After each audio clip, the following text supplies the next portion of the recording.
Fighters, we have all been there. Unfortunately, you bid a job, you sell the job, you get the job, and then you go, oh crap, I think I underbid the job. So today on Contractor Fight TV, I'm going to share with you 3 or so things to help you if you're in this situation right now, help you salvage this job that you underbid so that you can hopefully make a little bit of a profit. Let's go.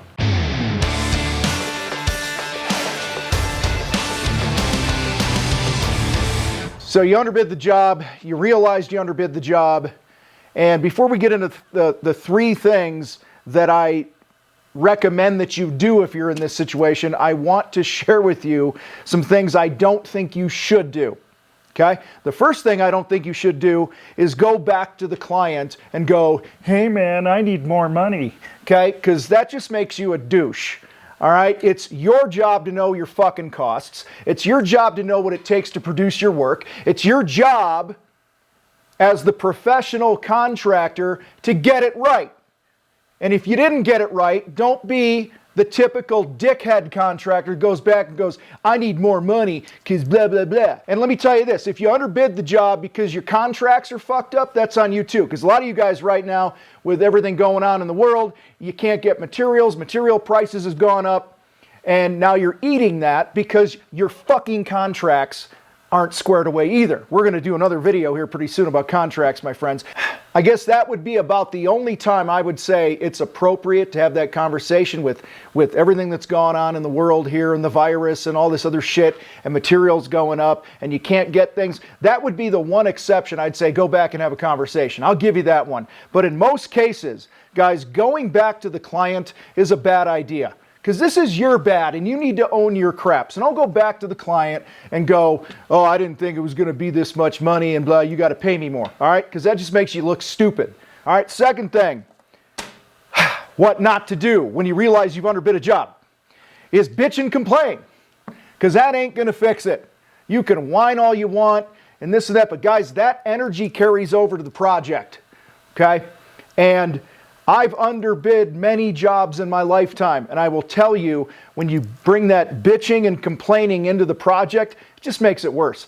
Instead, flip that, bring some optimism, go, hey, there's a great opportunity to learn, blah, blah, blah, and just get through it, okay? Own that shit and move on. Third thing, don't take any shortcuts on this project. You underbid the job, like I said 3-4 times now, learn from it, okay? Treat them the way you would want to be treated if your contractor made a mistake on the bid. That's not your fault. Their fault is the client. That's your fault. So don't take any damn shortcuts thinking you're going to win in the long run, because that shit will always come back to bite you in the keister. So what do you do when you realize that you have underbid a project? First thing, sit down. And by the way, these are some things that you guys should be doing on every job, not just the ones you underbid. Pre-plan this job like a boss. Okay? Sit down with one of these. Okay? An ink stick and some paper and pre-plan the job. Have a daily plan, daily outcomes. Know where everybody's going to be every damn hour of the job. Have a goal for what needs to be completed each and every day. Sit down and make sure that your materials are dialed in so that you're not running to the damn store 60 times. In fact, get them delivered if you can. Guys, take time to sharpen the axe. It will make the job better. And like I said, this goes for every job, but especially when you underbid a job, what we're hoping to do here, guys, is minimize the bleeding. Okay? We want you to minimize the bleeding. So pre-plan the job like a freak, like a boss. All right, second thing. This is a big one. Sit down with your team and communicate with them the situation that you're in. You got to sit down and own your shit with your team. Okay? Don't make this their problem because you underbid the job. Sit down, be a man about it, and go, hey guys, I blew it on this bid. In fact, I remember a bid many years ago where I missed like 40 doors on a project. Okay, it was a commercial job. There was a hallway that I made an assumption nothing was behind these other doors. And there was a whole other hallway. And unfortunately, my proposal, my estimate, my bid contract said we will paint all interior metal doors. Well, once you open, my crew leader, we did the pre-job visit, we opened the doors, I go, oh, nothing's in there, and there was a whole other corridor. I screwed the pooch, okay? Guys, we've all made mistakes like that. So you got to take some time, sit down with your team and communicate with them. Guys, listen, I blew it on this. Let's try to figure out a way to salvage this thing so we don't take a total beating on this. Let's put our heads together. And I believe oftentimes when that happens, your people, they want to be the hero. Your people, they want the company to make money, because the right employees, the right FWs understand that if we lose money on too many jobs, it's no good for any of us. Okay? So don't turn around and push your guys because you screwed up the bid. Have a conversation, gather ideas, say, hey guys, how can we shave off 10% of the time here that it's going to take us? Okay? Is there any way that we can minimize the bleeding? Who has an idea for efficiencies or productions or materials or whatever?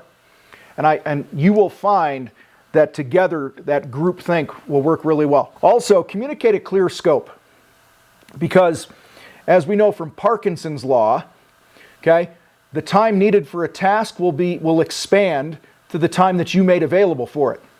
So again, like I said before, you got to be doing this shit on every job, but especially these jobs here where put time to each task on the project and you're more likely to hit it. Otherwise, if you don't put time to each task in the scope, then it's just going to take what it takes. Third and final thing here, guys, I want to share with you today is upsell. Okay?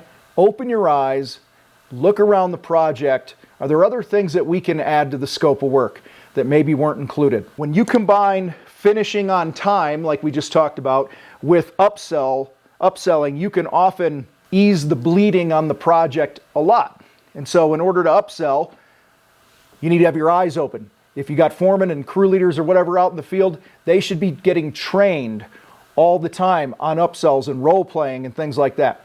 When you have a job, okay, if you got your people, this is the time to communicate it, right? Like, hey guys, I underbid this thing. I made a mistake.